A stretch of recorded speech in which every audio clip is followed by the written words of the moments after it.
Just about an hour after these latest numbers rolled in, people began to gather outside of the Maricopa County Election Center. They're holding a protest over voting rights, we're told. Let's get right to Kim Powell. She is live in the middle of it. What's going on out there, Kim?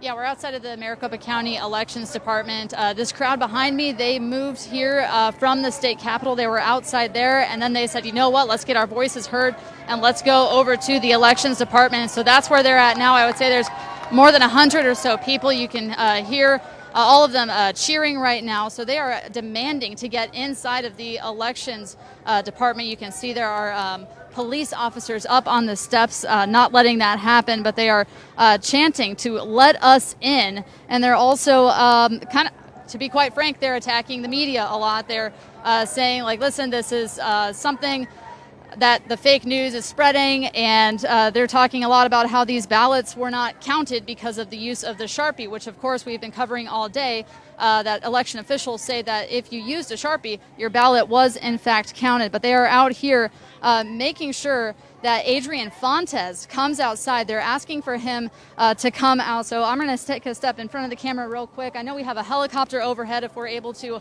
take a look at that, you can just see how big this crowd is.